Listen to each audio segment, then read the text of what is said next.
All right, so I think we'll go ahead and get started. So I want to welcome everybody to this webinar for the Department of Geography graduate program. My name is Neil Scott, and I'm the Associate Head responsible for the Geography graduate program. We're joined today by a few other folks who are going to help us out today. First, I want to introduce our two students, Sadell Pereira, who's a PhD student in geography, and Kira McMaster, who's an MA student in geography, and they'll be talking to you a little bit about their experience later on in the webinar. I also want to introduce Angie Ballaston, one of our office staff, our esteemed office staff, who are just so valuable. And she'll be available to help answer questions and just to help with the webinar. And then also Sean McDonald from the Faculty of Arts and Sciences, who is helping to make this all happen. And if there's anything with the technology that doesn't go right, we blame Sean. So I think we'll go ahead and get started. Sean, if you want to start the webinar slides.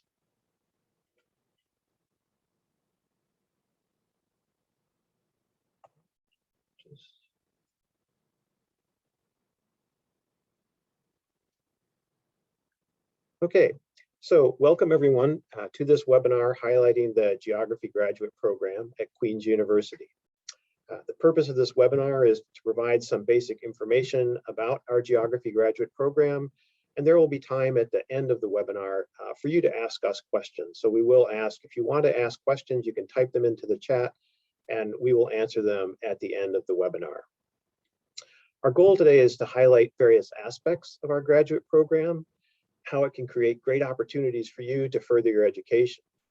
Our graduate program provides a stimulating research environment while creating a strong social community for you.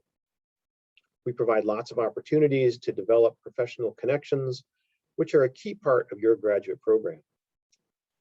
So first of all, I'm going to talk a little bit about why geography, and then I'm going to discuss the various degree options that we offer and what sort of funding is available for those different degree programs. We'll also talk a little bit about the range of research that our geography students do, and a little bit about what our alumni are doing, and then finally a little bit about why Kingston is such a great place to further your education.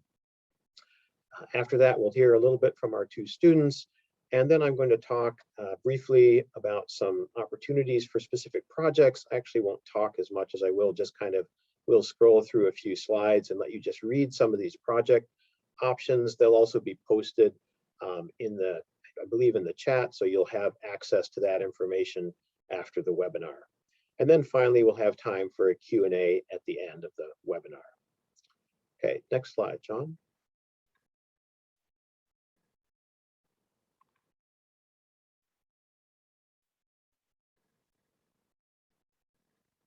So, why graduate school? Some of you are here as undergraduate students.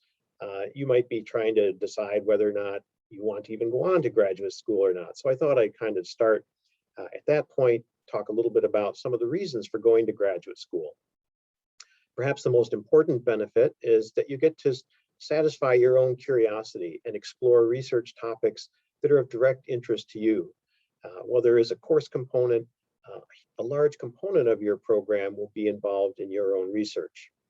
You'll also have the chance to learn new technical skills ranging from how to carry out field work and run field instruments to designing and implementing surveys and interviews. You may also enhance your geomatic skills during your graduate program. More importantly, you'll develop strong communication skills that will benefit you in any career path you decide to pursue. And finally, through being able to attend conferences, workshops, and other professional opportunities, you will enhance your professional network. Next slide.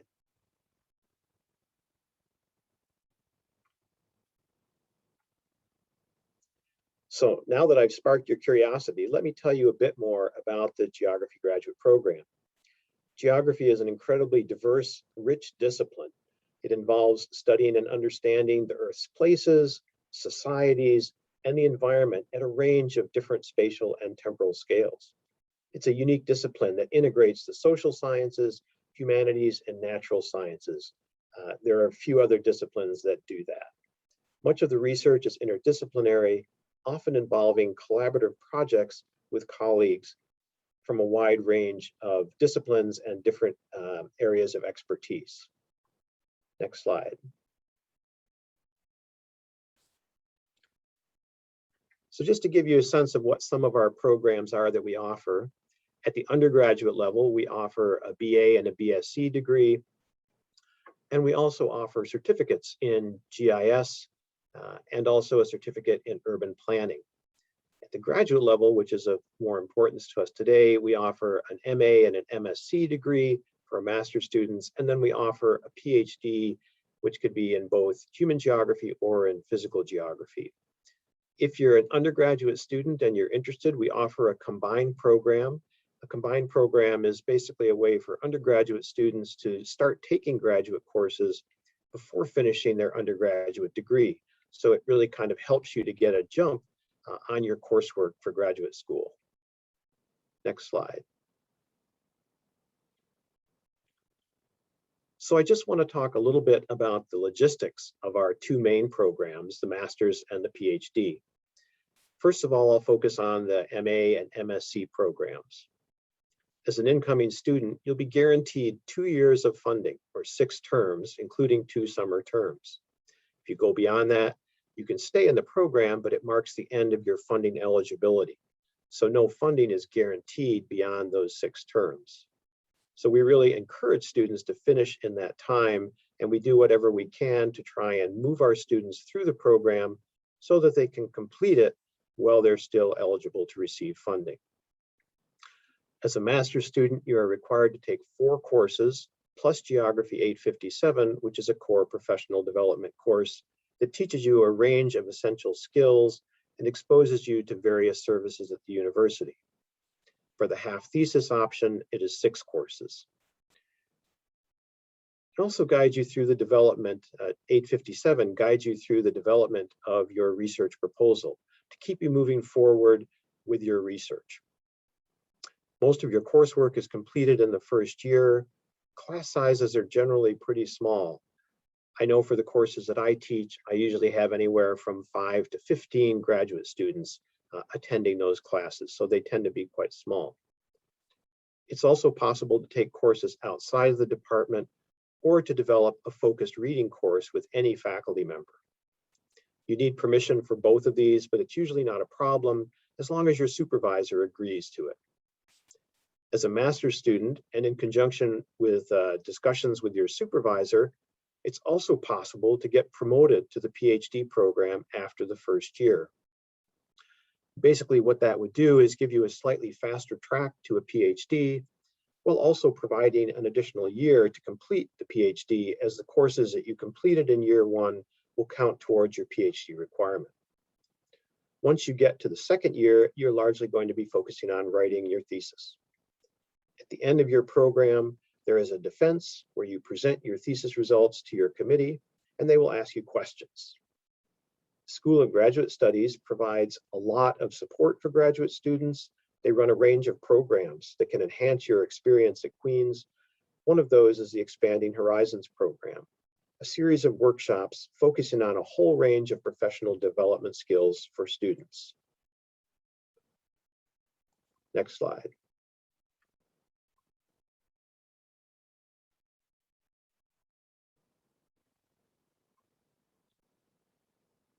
For the PhD program, students have 4 years of funding eligibility. Again, if you go beyond that time, you still stay in the program, but you are no longer eligible for funding beyond the 4 years or 12 terms. There is limited funding available for 5th year PhD students, but it is quite limited. Again, we try and structure the program so that you can finish in the funding eligible time that you have. As a PhD student, you will take 2 courses plus Geography 801, which is similar to 857, the course for master's students. This is a professional development course that covers a whole range of skills and services at Queen's, helping you to keep moving forward with completing your proposal and getting into the research part of your program as quickly as possible. As I said before, with the master's program, it is possible to take courses outside of the department and also to design specific focused reading courses. You complete most of your courses in year one. During your second year, you'll complete your qualifying exam. This is basically an opportunity for your committee to assess where you're at and to decide whether it's time for you to move forward with your research work. Once you pass your qualifying exam, you're focusing on field work, research, and writing. At the end of your PhD program, you have a defense of your thesis in front of your graduate committee. And as I said before, the School of Graduate Studies provides a whole range of opportunities and programs to enhance your program, some that are more targeted to PhD students, like the Thesis Bootcamp. This provides an opportunity to sit down with a range of different students and focus on writing for a short period of time. It's really a great way to help to complete writing tasks. Next slide. As a graduate student in geography, we provide funding to help cover the cost of your program. We guarantee a minimum annual funding for both our master's and our PhD students during their funding eligible time. For domestic master's students, it's a guarantee of $15,000 per year for 2 years. And for our PhD students, it's a guarantee of $20,000 per year for 4 years. International PhD students now pay the same tuition as domestic students, but this is not the case for MA or MSc students. They still have to pay international tuition. Minimum guaranteed funding levels are, however, the same for international and domestic students. Keep in mind that this is just the minimum amount that we will guarantee for that funding eligible time of your graduate program. Almost all of our students are actually receiving more funding than this minimum amount.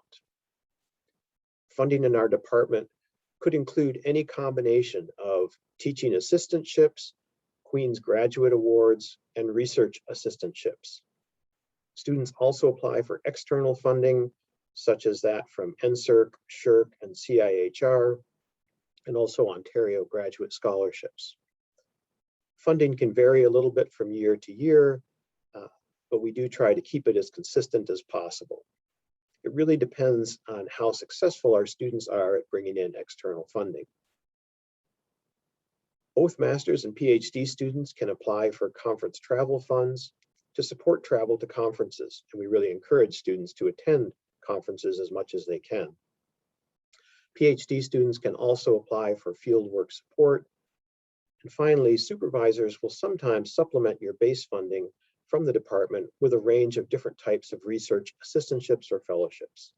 That's something that you have to discuss with your potential supervisor. Next slide. Okay, so I've talked about some of the sort of practical aspects of our program. I want to talk a little bit now about some of the benefits of our program. What's special about our department? We have one of the largest graduate programs in arts and sciences, a total of 139 graduate students, of which about 60% are in geography. We also have the professional planning stream as well, which is the other approximately 40% of our students. As I said, we have 2 streams in our department. There's the MPL program, which is a master's in planning, leading to professional certification in planning, and then our more research focused MA, MSc, and PhD programs in geography that I just described. Our faculty are world-class. We have a number of faculty members that are either members of the Royal Society of Canada, hold Canada Research Chairs. At present, we have 4 of those, or are Queen's National Scholars, and at present, we have 2 of those as well. We currently have 28 total faculty, with an additional 2 hires coming this year. In the past 3 years, we've added 9 new faculty members. So there's been a significant renewal going on in our department, and lots of young, exciting new faculty members are coming in. Our faculty have a very open door policy. They welcome students to stop in for conversations. This is just a part of what makes our department have a stimulating research environment and creates a culture of engagement that we feel is a very important component of our graduate program. Alumni of our graduate programs are very successful in terms of getting employment. I will be talking a little bit about some of the varieties of things they are doing. The list that I will present is not comprehensive, but it'll give you some ideas. We're happy to answer other questions about the types of job opportunities our alumni pursue if that's of interest to you. I want to highlight the diversity of course offerings that are available to you as well. As a graduate student in geography, you can take courses in any of our streams. So that includes the MPL program as well as the graduate program in geography. And as I mentioned before, you can also take courses outside of the department. If you are an international student, there's a lot of support for you here at Queen's through our department, but also through other programs, such as the Queen's University International Center and the School of Graduate Studies, who also provide support for international students. And I think perhaps most important of all is our amazing support staff, of which one of them is Angie Ballastant, who is here with us today. Amanda Miller handles all our admissions, plus other aspects of our graduate program. They are incredibly helpful and will always be available to answer your questions. We have what I think are some of the best support staff at Queen's, but of course I'm biased. They will really help to make your experience a positive one at Queen's. And when you do come to visit, which hopefully you can, I encourage you to stop in and say hello and visit them as part of your visit to Queen's. Next slide.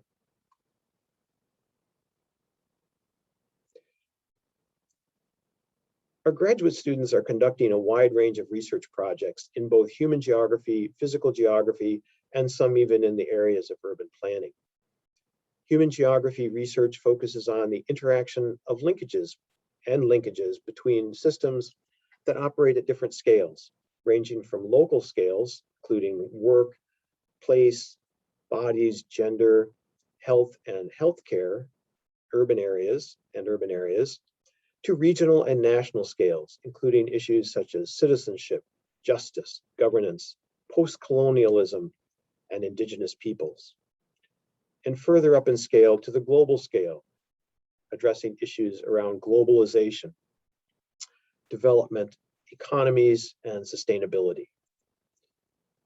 Some of the research in urban and regional planning seeks to integrate the latest knowledge related to environment and society with real-world planning challenges.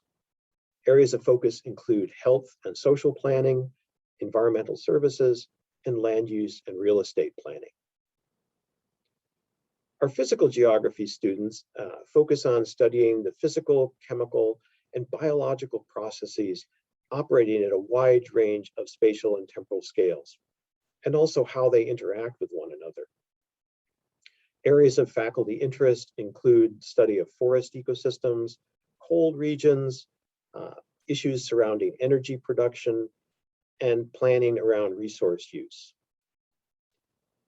Measurement, integration, and modeling of Earth system elements to help understand these linkages are a key foci of research and graduate training activities in our program. Currently, we have a large component of our research group actually working on northern regions in Canada. We also have a large research group focusing on theoretical, technical, and applied aspects of cartography, geographic information systems, remote sensing and image processing, and also modeling of human and natural systems. Many of our students work on questions of global significance, including development projects in Latin America or Africa, ecological change in the Arctic, or the relationship between international migration and human rights. Next slide.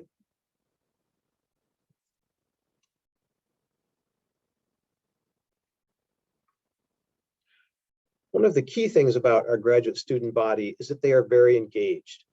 They're engaged at various levels. Our Graduate Student Council has a range of different committees on which graduate students can serve and contribute. Some of these are departmental committees, but some are committees just within the Graduate Student Council itself. Our students are also active outside of the department, serving on committees at the university level, and even sometimes in Kingston itself. On the Graduate Student Council, there is the opportunity to serve on the social committee that does a range of organizes a range of social activities, including the holiday party and other events. There's an opportunity to help with orientation for our new graduate students and to serve as mentors to new students. We run an orientation program for all incoming students, and our graduate students generally play a very key role in the planning and delivery of that orientation program. Graduate students often form specialized research groups within the department to meet and talk about research questions or research ideas. Those happen throughout the department in a range of different disciplines. Graduate students also run the Emerging Research Speaker Series, which is an opportunity for students to get together and share some of their results or talk about their own research. They sometimes bring in faculty members to contribute to that speaker series as well. Next slide. As part of our graduate program, students are carrying out research in a wide range of different locations, and some of them are shown here on this slide. This is just to highlight some of the places. It's not a comprehensive list at all. Many of our students are also working in very unique places that are quite close to home. So it's not necessary that you actually have to travel somewhere around the world to carry out your field work. There are lots of really interesting and unique research opportunities in places right outside our back door. Next slide.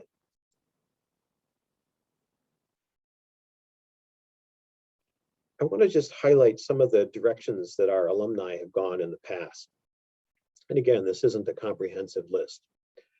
Our employment rates, as I mentioned, are generally high amongst our graduate students. Doctoral students go into a whole range of different areas. And I would just like to point out that there are some that don't actually go on into academia. I know that within our department and at Queens, there's a lot of discussion about other opportunities for PhD students if they don't want to go on into academic positions.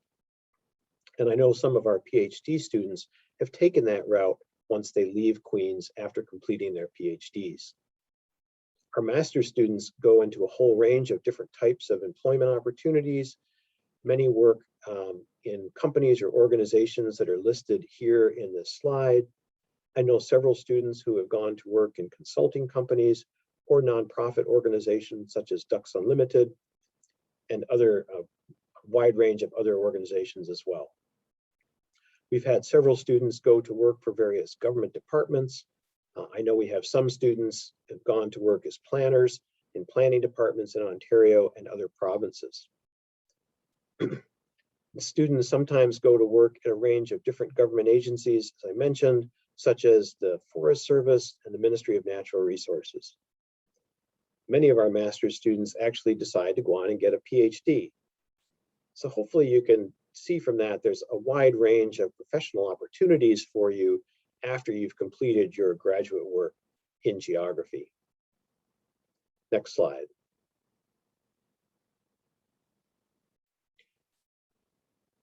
I want to talk a little bit about Kingston.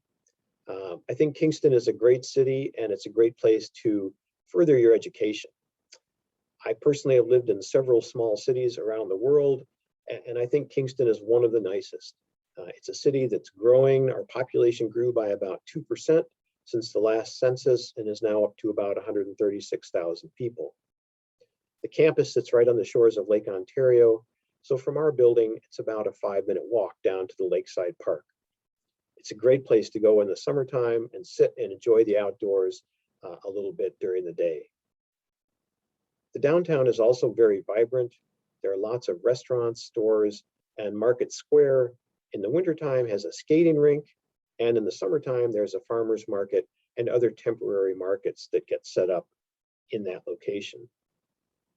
It's a great place to wander around, wander in and out of stores, and enjoy the scenery. Kingston in general is fairly reasonable in terms of cost of living, particularly for housing. Prices have gone up. They haven't gone up as much as they have in some parts of the country. There's a lot of assistance and support to help with housing and resources within our department and also at Queens to help find housing. A lot of our students end up picking up housing from students that are leaving, so there's lots of help on that front. Our location is ideal. We have easy access to 3 major metropolitan centers by train. Those include Toronto, Montreal, and Ottawa. And Syracuse, New York, which has an international airport, is about a 2-hour drive from Kingston to the airport. Kingston is a great place for cycling and other kinds of outdoor activities. We're in the Thousand Islands region and very close to the Adirondack Park, which is in New York State. So there are lots of opportunities to get outdoors and take advantage of these recreational opportunities. There's also a very vibrant arts and music community in Kingston. I'm personally involved with the music community of the city, participating in some of the community music groups. There are lots of opportunities to get involved in these groups. As I said, there are community music groups that you can join and lots of opportunities to pursue the visual arts. Kingston is also doing a lot to promote active transportation and sustainability. The city recently passed an active transportation master plan with the goal of promoting walking and cycling as key forms of transportation. They are also expanding Kingston Transit, which is our local bus service. It's grown tremendously in the last few years. It's taken a bit of a downturn during the pandemic, but it's now starting to rebound again. Kingston is trying to make itself one of the most sustainable cities in Canada. That's the motto that they have, and they're taking some good steps toward trying to achieve that goal. If you look online, there are several rankings that put Kingston high in terms of the quality of life here. I'd encourage you to check out some of those if you want to learn more about the positive aspects of living in Kingston. So next thing, I think we're going to now start to hear from our 2 students. That's all I have to say at this point. And first of all, we're going to hear from Sadel Pereira, who's a PhD student in geography. So Sadel, I turn this over to you. Thank you, Neil. Good afternoon, everyone. Thank you for joining us today for our geography recruitment webinar. As Neil said, I am a first-year PhD student here at Queen's. A little bit about me, I did my undergraduate degree at U of T, and I did that for 7 years, so it wasn't the traditional 4-year span. I wanted to gain more research experience and just understand where I would fit into graduate studies, as that was something I was passionate about. My research experience from U of T up till now kind of lied down with like paleoclimate and wetland biogeochemistry, as well as Arctic watershed biogeochemistry. So I did a couple of undergraduate theses and research projects, which led me to really find my true kind of call and ambition in pursuing Arctic watershed biogeochemistry. So after my experience at U of T, I decided to join Queen's and I commenced my master's. So I did my master's of science, still wrapping it up. I'm in the process of writing my thesis here. So I work with Dr. Melissa Lafreniere, and we're part of the Fabric Lab, which is the facility for biogeochemical research on environmental change and the cryosphere. So my work with her during my 2 years master's program, I was really happy with how it was and how Queen's is and how Kingston is, which I'll get into in a little bit. It motivated me to pursue my PhD along with her in Arctic wetland biogeochemistry. So that's my research niche and that's what I focus on. In general experience, just coming from like a big city such as Toronto all the way to Kingston and adjusting and how that experience was, I can tell you one thing, it's one of the best decisions I made. Toronto in general is like a big city, so you feel very small in there. The opportunities are there, but they're not just accessible, I felt like. So when I came to Queen's and to Kingston, not did I just grow in terms of my academic progress, but I also grew personally as well. The community is really welcoming and warm.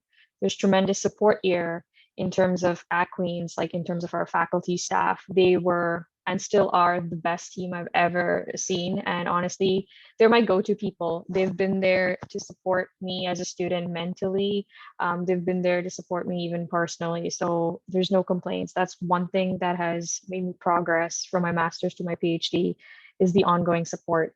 And even though like you're mainly dealing with your primary supervisor, there's a lot of help and motivation and support behind the scenes too. So for example, Dr. Neil Scott, I haven't worked with him directly, but he's been a tremendous support system to me too. He's always checked up on me and supported whenever I needed help. So that's my personal thank you to him. I wish I could work with him more. And then Queens, the experience in general, course-wise, it gives you a variety. There's a lot of opportunities for you, whether you choose to kind of do courses within the department or you want to branch out and maybe take a course outside the department too. You're in the department, they focus on what you want and they help you get whatever you want, be it your experience that makes you happy there.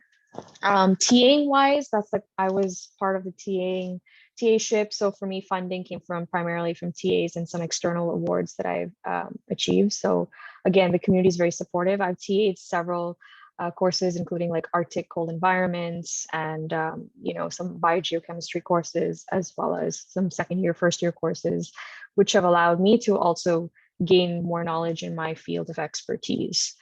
Coming down to Kingston, like Neil said, it's a growing city right now. I moved here in 2019. Boy, has it changed. Even though with the pandemic, it's definitely growing and there's a lot more opportunities here. It's tremendous to be surrounded by water everywhere. It's a good way of getting some mental stability when you go down on trails. We're really accessible. Public transportation is very accessible. There's a lot of like family environment vibes as well as the student vibes. I mean, it's a community really. We're all there for each other. You can walk down to the downtown. Things are accessible. You don't necessarily need to have a car. So you can either do walking, biking, or if you do want, you can use public transportation as well. So yeah, it's been a tremendous experience. If you want to know more about anything, please feel free to ask. On that note, outside of my academia activities that I've done at Queen's is I've really been involved with the Geography Student Council. So this is my second year in being involved with them. So I was part of like a seminar series, which is a great way to kind of reach out to other faculty members outside geography and kind of invite guest professors or speakers to come and kind of talk about their work pertaining to whatever is the theme of the seminar series. I'm also now part of the equity committee now. So we're kind of like, the EDI committee, which is that equity, diversity, and inclusion. I'm also part of the department geography journal that we have, which encourages submissions from undergrad students such as yourself. So that's like the Global Encounters New Visions journal there. So there's tons of opportunities and ways to be involved and grow. And you're not solely just, focused with just your lab group or your research group. There's many opportunities for you to branch out and, be part of and socially involved with other research groups as well. And I think that's the key thing that keeps me committed and, motivated to pursue my PhD here at Queen's. On that note, I would like to head it over to a master's student, Kira. Thanks, Adele. And good afternoon, everyone. My name is Kira McMaster, and I'm currently a second year MA student in the Department of Geography and Planning. So if you couldn't guess, I'm currently writing my thesis, and my topic is on the creation of virtual food communities throughout the COVID-19 pandemic and how these communities can act as sites of care within the neoliberal university setting. So I fall more on the human geography side, and my supervisor is Dr. Carolyn Prowse. So I wanted to speak to a few points about my geography experience at Queen's. Listed on the slide will go in order. And my first is that I'm an unconventional geographer, and I'm not the only one. So I did my undergrad at the University of Waterloo in the Global Business and Digital Arts program. So I had no experience with geography when I applied other than high school. But the fantastic professors and my fantastic peers in the department have brought me up to speed and then some. So if you're coming from what you feel might be like an unconventional background, don't worry. Queen's Geography has space for all scholars and supports many fascinating threads of research. And as Neil was mentioning, we've had some recent hires in the department as well in housing and social planning and radical Black ecologies, meaning that the variety of courses on offer within the department is continuing to grow. Personally, I took urban political ecology, critical methods of inquiry, and currently I'm finishing up my courses with the geographies of health and healthcare. And this brings me to point number 2. The department at Queen's has a phenomenal faculty doing fascinating cutting-edge research. For example, I'm a research assistant for my supervisor, doing research about global vaccine distribution and biosurveillance techniques throughout the pandemic. It's been really fascinating to be engaged with Dr. Prowse as she's been working on this project, because you can see the impact and the importance of her research unfolding almost in real time. And for my thesis, I had the amazing experience of designing and executing my own community-based research project. So this is one of the main draws for me for Queen's. I wanted the opportunity to plan and conduct my own research based on my interest in food security and student foodscapes. As Neil was mentioning, our research is often interdisciplinary, and my project was realized in collaboration with the Office of Faith and Spiritual Life, my supervisor, and one of the professors from the School of Health Studies, Dr. Elaine Power. So from the get-go, I've been supported in creating this interdisciplinary project, which also supports my personal research philosophy. Though I started during the pandemic and my fieldwork took place online, I know that many of my peers have been able to travel throughout the world to conduct their research. I've had the opportunity to present early findings from my research at 2 conferences in 2021, Queen's University Scholarship Beyond Boundaries Conference and the American Association of Geographers Conference. So there are definitely opportunities to chart your own path and design your own research direction with support and coaching throughout the process. On top of being a research assistant, as Sadell mentioned, I've had the opportunity to be a TA as well. And being a TA is a great opportunity for professional development, especially if you're potentially interested in becoming a professor or kind of staying in the teaching route. Personally, I find it very fulfilling to work with students and to help them on their own geography and planning journeys. Finally, there are many opportunities to get involved within the geography community. So I'm also on the Graduate Student Council, holding a few roles, including Graduate Committee Student Representative, as well as the Social Media Representative. So if you're interested, I could put our Instagram handle in the chat so you can check out some of the more social things that the department gets up to over the course of the semester. I'm also on the executive team for the department's journal, Global Encounters New Visions, and I'm also part of a research lab, the GEALS Lab, which stands for Global Economies and Everyday Lives. So this has allowed me to meet other scholars operating within a similar theoretical framework. And thanks to this work with some of my lab mates, we actually have a paper accepted for publication. But grad school is not just about work, right? You have to leave your office sometimes. And when you do get out to explore, Kingston has a lot of beautiful places to check out within walking distance of campus. Personally, I like walking down to Breakwater Park, following the trail all the way to the historic downtown. And in downtown Kingston, there are a lot of great restaurants and local stores. Some of my favorites are Novel Idea, a local bookstore, and Stone City Brewery. So if you have the opportunity and come to campus and check out the beautiful buildings, you'll find us geographers in Mackintosh Quarry Hall. I've had many incredible opportunities since coming to Queen's. I've been able to write papers with an interdisciplinary group of scholars. I've met students across both geography and planning and have been able to work together with them. And I've had the opportunities to be involved with Kingston's community at large.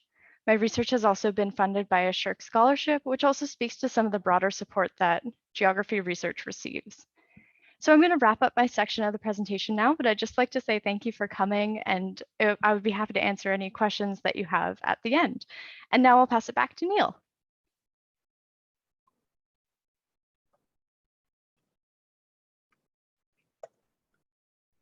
Well, that's great. Thank you very much, Sadell and Kira, for providing insights into your experience as graduate students here in the Department of Geography. I hope that those 2 experiences will at least illustrate to you some of the opportunities and avenues that were available to you if you decide to join our graduate program. The next 6 slides contain lists of some of the projects that are available to incoming students. This is not a comprehensive list. These are just some specific projects that certain faculty members wanted to contribute. So don't feel like this is these are the only options. Almost all of our faculty are willing to take on new graduate students. If you find a faculty member by looking through our website, doing work that interests you, I encourage you to reach out to them and explore opportunities for graduate work in geography. You'll see that this list contains projects in both human and physical geography and also in geomatics. And Angie, I think, is going to drop into the chat box a link to these projects. So if you want to look at those further, you can do that. So what I'm going to do is I'll just let you read these. We'll kind of scroll through them slowly. So if we can advance to the next slide, that would be great. This slide just talks about some research of Dr. Melissa Lafreniere, who is CEDEL's supervisor. Next slide. Some research opportunities with Christopher Omelon, who's one of our newer faculty members. He's actually jointly appointed in both geology and geography. He's looking for students to carry out a range of projects. Next slide, please. I guess yeah, my projects, some ideas for if you're interested in working with me. I have a few different projects that are on the go where I'm looking for students to participate, and also project ideas from Dr. Robert Way. Robert is also another fairly new faculty member in our department who works in Labrador. Next slide. Some of our human geography faculty and some of their project ideas. Here are some projects from Dan Cohen. Dan is another fairly new faculty member in our department, and also some ideas from Keisha Fevrier. Keisha is one of our newest faculty members. She's just in her first year this semester. Next slide, please.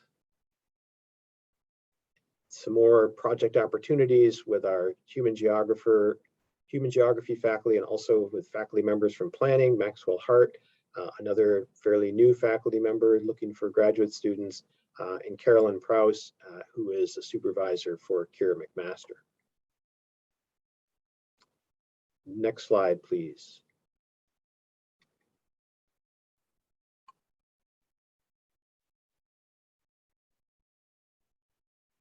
Okay, so that's getting now to the end of what we have to present. How do you apply if you're interested in applying to our graduate program? Applications are completed online through a portal in the School of Graduate Studies. But before you do that, the first thing you need to do is to contact and secure a potential supervisor. We basically require any incoming graduate student to have identified a supervisor and having that supervisor agree to supervise them. Otherwise, we most likely won't accept them into the program. The deadline for applications is January 31st, but we do often accept late applications as long as we still have spots available kind of on a rolling basis. So if you can't quite make that deadline or you're not sure, don't feel like you have to give up on the opportunity to apply if you can't do it by January 31st. Graduate applications, as I said, are done online through the School of Graduate Studies, and there's a link here to that portal. If you're looking for more information on the application process, please visit the website here. And if you have specific questions about the application process for our department, feel free to reach out to Amanda Miller, and her contact information is shown here, or feel free to reach out to me, and my contact information is shown here as well. So I want to thank you all for joining us today. I hope you found this informative and helpful as you kind of plan the next steps in your career. If you have further questions or if you want more information, please visit our website or reach out to Amanda Miller or to myself. We hope you decide to choose geography at Queen's to further your education.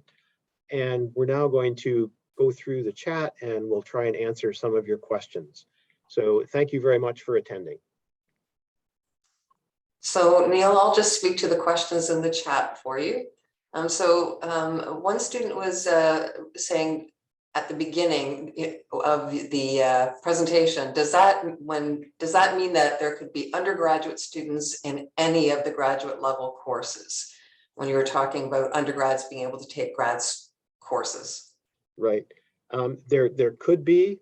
Right now, the uptake of the combined program has been very small, so there are not many undergrad students in those courses. And the ones that we do let into that combined program have to be some of the top students because they have to have a certain grade cutoff. But there have been very few that have actually taken advantage of it so far. And I would also say, Neil, that they wouldn't be allowed into the core courses, I assume. That's correct. That's correct. It's just the elective courses, not 801 or 857. Okay. And then we have another person that said, is there someone in the faculty whose research lies in geographies of forced migration? In addition, is it encouraged for PhD candidates to complete their projects using other mediums like performance, arts, or films instead of the traditional 300-page thesis? Okay, so the first one was on forced migration. Off the top of my head, I don't have an answer. Kira, do you have any sense of, in terms of the human geography faculty that you know about, if anyone's working in that area? I haven't heard of much from a human geography perspective. I have heard a little from planning, but not a ton. Okay. I can also look into that a little bit more to get more information on that. In terms of the second part of that question about using alternative modes of whether it's film or other media, that is an option. We do have a thesis option that can include some of the more non-traditional elements. So there is an opportunity to do that. Certainly has to be done in discussion and consultation with your supervisor, but that is an option. Does anybody want to add anything to that you might have heard, either Sadell or Kira? No, I think you're right on that. Okay. So going through the chat, I just wanted to let everybody know that I did drop in the link to the current research opportunities for prospective students. So you can click on that. That'll take you to our website and you can see the information that was on the slideshow at the end. We have another question from a participant. Hello, thank you for the informative session. I would like to confirm other means of funding for international students. As it was mentioned, the base funding for both Indigenous and international students. I'm not sure. Will there be need to apply separately for funding for incoming PhD students? So is this for international or for Indigenous students? I'm not sure. They're saying international. Okay. Well, But in the next sentence, it says Indigenous, so. I can kind of address both. There are some funding options for international students. Some of them are what we call internal fellowships that we actually nominate students for, but those are not so much for incoming students. There are also, and if you go to, if you consult with like the Queen's University International Center, they can also point you to other potential sources of funding. I'd also add that a lot of our international graduate students get funding from their home countries as well. Not all of them do, but quite a few of them do. So that's another opportunity. As for Indigenous students, I know, again, when I'm thinking about the internal funding sources, there are some that are specifically targeted to towards Indigenous students. I don't know right off the top of my head for incoming students, but I would again suggest maybe reaching out to the School of Graduate Studies. They might have information on some of those funding opportunities. Does anybody have anything else they want to add to that? Oh, and I think that's pretty much it, Neil, that there are opportunities there. The question though is, will there be a need to apply separately for funding for incoming PhD students? And I think that what we're basically saying is that no, quite often the funding situation is done so that the student makes application to the program. Once they're admitted to the program, then the geography committee sort of will vet a lot of things and put students forward for funding that they might be eligible for in that initial year, that incoming year. Right. So when you apply, one of the boxes that you tick on the application is whether you require funding or not, and that's kind of our cue to then say, well, we need to figure out a funding package for you as an incoming student, or we don't. So but also it depends on your supervisor too, what they have. I know, like, when you discuss these things with your supervisor, if they want you to apply for something, then they work with you on it before. Yeah. Right. Right. Yeah, so Yeah. you've got to check with them as well to see what you want.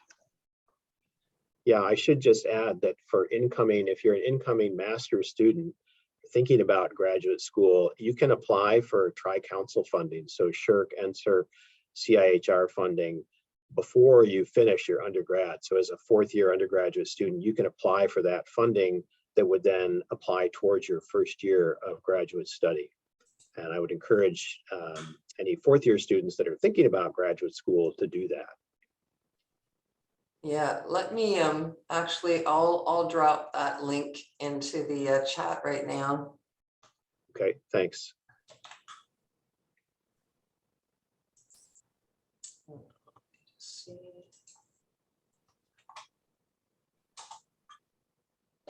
So I missed the rest of the question. I hadn't scrolled down far enough. So let me just continue on for that student. Said I had also read that there's going to be a fee parity for international PhD students with the Indigenous students. I wanted to confirm when this goes into effect. I don't think I know. Angie, I think the student clarified later in the chat that instead of Indigenous students, they were referring to like domestic versus international. I believe that's the distinction.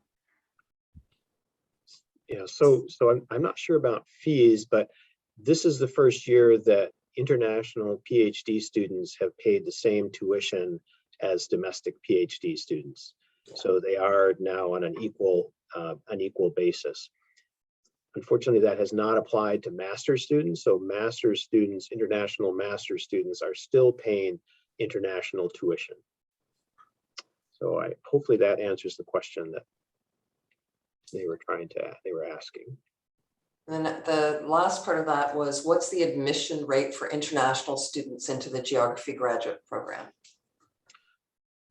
It depends a lot on how many apply, but I would say so. Usually right now we have support for 4 new PhD students each year. We can take more than that. It depends on whether faculty members have additional funding. We have a certain amount of funding that's kind of committed to international students, and we can take roughly 4 with that funding. But it is possible to go beyond that number slightly in terms of, but that'll depend on whether faculty members have grants that they can contribute funding to a student's funding package. So I wouldn't really want to say percentage-wise because it really depends on how many apply, but that's kind of roughly the number. I know last year, I should have looked this number up, but I would say last year we probably took in about 6. Angie, you might have quick access to that number in terms of international students, but that was because we were able to take in some international master's students who had a significant amount of funding from their faculty supervisor. Yeah, we admitted 4 international PhD students, and I think this year it was only 1 international master's student. Oh, okay. We had one that was admitted, but then wasn't able to come, I think. So that's what I was remembering, I think, right? Okay. And if we haven't answered your question adequately, feel free to add a clarification in the chat, and we'll take another stab at it if we don't get it right the first time. Now, okay, the next question was PhD students should hold a master's degree requirement, and what is the minimum GPA? The minimum GPA for a PhD student? Well, yeah, I guess so, because they're saying PhD students should hold a master's degree. What is the minimum GPA? Right. We don't really have a minimum cutoff. Again, that's kind of part of when we evaluate applications. We look at what the GPA is, and you know, it varies a lot because there's different, especially for international students, there's different grading systems around the world. So we try and be flexible when we're looking at those. I would say generally most of our students, incoming students, are I would say high B's to low A's in terms of using our scale, but I know that scale doesn't apply to everybody. If you have a specific question, again, if you want to send us a transcript or something, we'd be happy to advise you on whether it would be, you know, worth your time to apply or not. So I think that's how I would answer that. I'm going to just drop in our admissions page here so that people can go to that if they have an interest.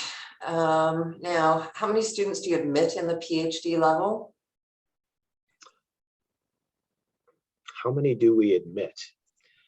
Well, we don't really have a limit per se. We do at some point, we might run out of funding. I will say that in the years that I've been graduate coordinator, we've never got to a point where, especially for domestic students, that we've hit a limit that we just couldn't take anymore. Generally, we're encouraging, particularly for domestic students, we're looking for domestic students.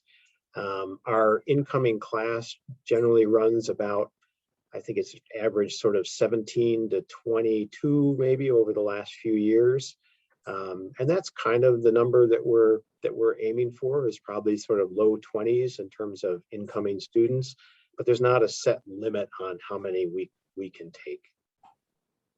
And the next question is, how can I find the list of co-appointed faculty? Are there many geological engineering profs within the Faculty of Geography? There is only one joint appointed faculty member in geology and geography, and that's Chris Omelon. And I don't think any of the geologic engineering faculty I know none of them are cross-appointed. Actually, I think Rob Harrop might also be jointly appointed in geography and geology as well. Those are the only ones that I'm familiar with. I'd also just say that you could go to the department's website and go to the people link, and it'll click on core faculty, and you can take a look at everything that our faculty are doing and what their links are. Next question is, can you clarify course requirements for the PhD program? 801 looks like a full year, i.e. 2-term course, and my understanding is that their requirement is 3 courses in total. Is that 3 full year courses or 801 plus 2 1-term courses? So 801 is a full year course, but it's only a 3-unit course. So for us, a full course is 3 units. As I said, in the case of 801, it gets spread out over the whole year. Besides that, you have to take 2 3-unit courses, and those are generally 1 semester long courses. So 2 of those are required plus 801. Okay. From a student who had questioned earlier, she said, I'm sorry, it was mentioned that the base funding for both groups of students are the same and the fees for international students are quite a bit higher. Just essentially, that's correct. That's correct. Yeah. And then I dropped in the link. See. So the chance for an international master's student is scarce because there's only one funding opportunity, is the question. So for international master's students, essentially you need to find a potential supervisor who can provide funding to support your position. Because of the high tuition, we just feel like we have to find additional funding beyond that sort of minimum funding level, and it essentially requires a faculty member to be able to contribute funds towards a research assistantship or some other mechanism for international master's students. Perhaps someday the tuition will get lowered again for international master's students, but right now it hasn't been. And the next question is, do most of your PhD graduates secure tenure track positions if they choose to remain in academia? From what I know, I would say yes. The ones that I know in terms of, and I'm in the physical geography program, everyone that I know who has gone on has gotten positions. A lot have decided not to go into academia, as I said during my presentation, but everybody that has wanted to, as far as I know, has been able to find academic positions. And I think that's true for our human geography PhD students as well. All right, and then for the thesis defense, how are committees chosen? Is it on the student to find committee members, or are they appointed? Either the students want to answer that question so they don't hear from me all the time. I can speak to my experience as a master's student, but I'm not a Sure. Go ahead. PhD. Well, no, Um, they are different. So it'd be interesting to hear both perspectives on forming committees. So Sure. So with your master's, you really only need your committee kind of for the actual defense. Like there's kind of less collaboration throughout, I would say, as from what I understand with the PhD. But so I have my supervisor. I need to have someone kind of external, so out of the department. I need to have someone internal to the department, and I need to have a heads delegate. So my supervisor, of course, we've been working together my whole thesis. And then the heads delegate, I think is either Dongmei or Neil, someone from the kind of, I guess, graduate committee type of deal. And then the other two, my supervisor and I are looking at together, kind of based on who is close to my research, who would be able to kind of comment on my work, who might be interested in my work and kind of and reading my thesis. So it is kind of a collaborative process with my supervisor. They're not appointed, it's more we ask, would you be open and willing to be on my master's committee? But maybe Sadell could speak to the PhD experience. I haven't started with my PhD committee yet, but yeah, I can definitely secondhand what exactly you said for your master's. It's more like working together and figuring out who works best in terms of your project.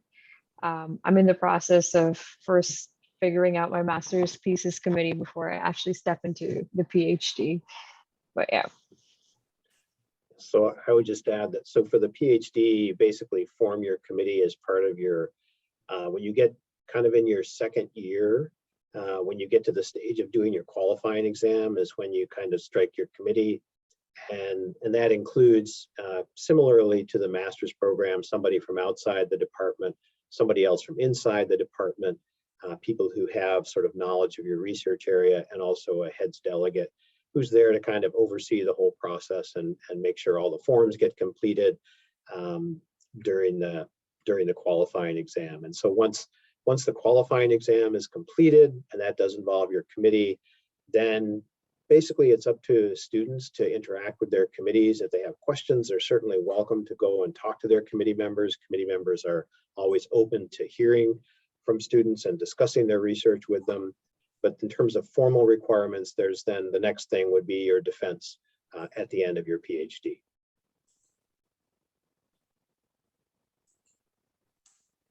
Okay, so a student has said, is it possible to look through the slides again for the current research opportunities? They're saying that the link that I sent doesn't include all of the information that was on the slides. I thought I captured them all, but I feel that something is missing. I'm not sure what or whether we can do that at this point, Sean, but. I think are we going to be able to provide a recording of this? I'm not sure what, oh, there we go. Yeah. Okay. Thank you, Sean. Is there a specific one that the student wanted to see in particular? Did not say, no. Okay. Student has said, thank you for your time and this session. Can you go to the next one there now, I think, Sean?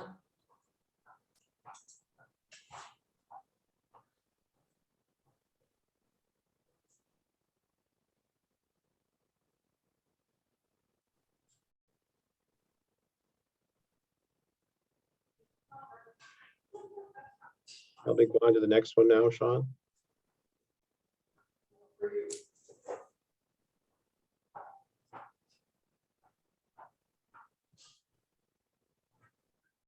Maybe Angie, while we're scrolling through these, are there any more questions that we can answer while these are getting scrolled along? I don't see any more in the chat. I certainly would like to say that if students have any questions, they can always reach out to me or to Neil or Amanda, and would be happy to answer questions. Yes, indeed. So we'll just scroll through. We've got a couple more of these research project slides. So we'll just scroll through those. And then if there are no further questions, I think we'll draw this webinar to an end. Again, as Angie mentioned, if you have questions, feel free to contact either myself, Amanda Miller, or Angie Ballasdent, and they can hopefully answer your questions for you.